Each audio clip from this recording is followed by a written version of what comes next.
Hello अस्सलाम वालेकुम। आज की वीडियो में हम LMIA पे बात करेंगे। LMIA किसे कहते हैं, कनाडा से LMIA हासिल करने का प्रोसीजर क्या है। फर्दर हम देखेंगे कि इस पे कॉस्ट कितनी आती है और इसके डिसएडवांटेजेस क्या क्या है। LMIA basically is a work permit जो कैनेडियन गवर्नमेंट की तरफ से एम्प्लॉयर को इशू किया जाता है ताकि वो किसी भी फॉरेन वर्कर को किसी जॉब के लिए हायर कर सके। अगर हम इसके प्रोसीजर को देखें तो वो कुछ इस तरह से है कि जब भी एम्प्लॉयर की तरफ से कोई न्यू जॉब ऑफर की जाती है तो सबसे पहले उसको लोकली डिफरेंट जॉब साइट्स से एडवर्टाइज किया जाता है, जिसमें इंडीड कनाडा या कैनेडियन जॉब बैंक इस तरह की साइट्स जो हैं वो शामिल होती है। एटलीस्ट इसको 3 से 5 डिफरेंट जो जॉब साइट्स हैं उनको एडवर्टाइज किया जाता है। उसके बाद एडवर्टाइज करने के बाद एज पर रूल्स जो एम्प्लॉयर है उसको ऑलमोस्ट 3 मंथ्स जो है वो वेट करना पड़ता है। उस 3 मंथ्स के दौरान उसके पास जो लोकली लोग जो भी अप्लाई करेंगे उनके इंटरव्यूज कंडक्ट किए जाते हैं, प्रॉपरली उनकी फाइल्स मेंटेन की जाती हैं। लोकली जितने भी एप्लीकेंट्स ने अप्लाई किया होता है उनके इंटरव्यूज कंडक्ट करने के बाद एम्प्लॉयर सेटिस्फाइड नहीं होता कि उसकी रिक्वायरमेंट्स पूरी नहीं हो रही तो वो एक प्रॉपर फाइल मेंटेन करता है, जिस फाइल में उसने जिस जॉब साइट पे एडवर्टाइज किया होता है, न्यूज़पेपर में किया है, डिजिटल मार्केटिंग की हुई है या स्क्रीनशॉट्स हैं, वो सारी की सारी उसे एक फाइल में लगाता है और वो फाइल लेकर ESDC डिपार्टमेंट जाता है। ESD department is the economic social development Canada.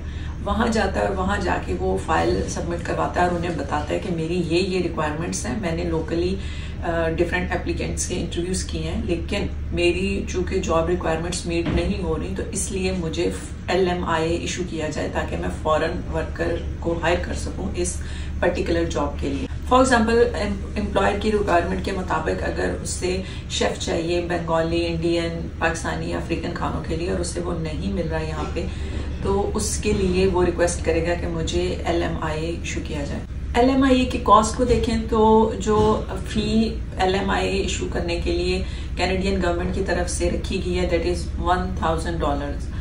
अब चूंकि और बेसिकली एज पर रूल्स ये जो एम्प्लॉयर है उसकी रिस्पॉन्सिबिलिटी है कि वो जो है वो फी पे करे।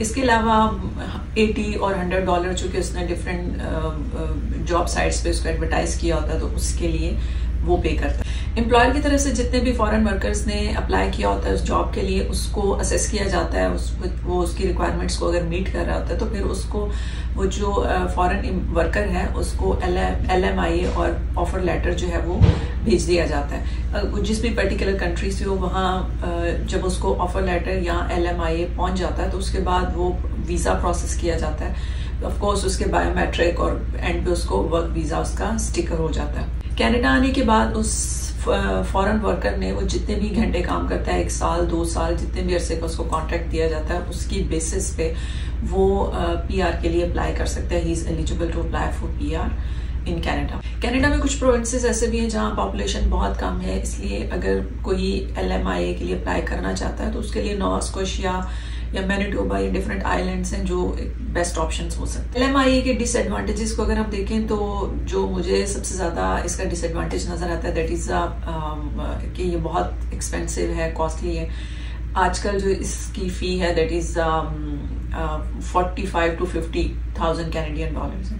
लेकिन कहते हैं मनी मेक्स मनी, अगर तो आप कनाडा आने के बाद इतने पैसे कमा लेते हैं तो फिर आपको रिग्रेट नहीं होता। Second, LMIA is like a close work permit.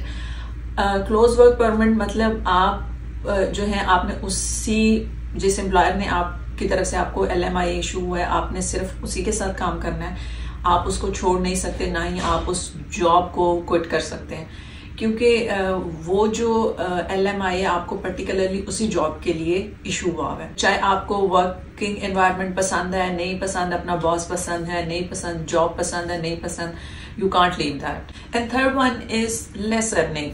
इसमें अर्निंग भी इतनी ज्यादा नहीं होती क्योंकि आप एक्स्ट्रा आवर्स के लिए काम नहीं कर सकते अंडर क्लोज वर्क परमिट। ये थी आज की वीडियो। आपको कैसे लगी मुझे कमेंट्स में जरूर बताइएगा। चैनल को लाइक शेयर एंड सब्सक्राइब करें। आपसे इंशाल्लाह मुलाकात होती है किसी और वीडियो में। टिल देन अल्लाह निगहबान।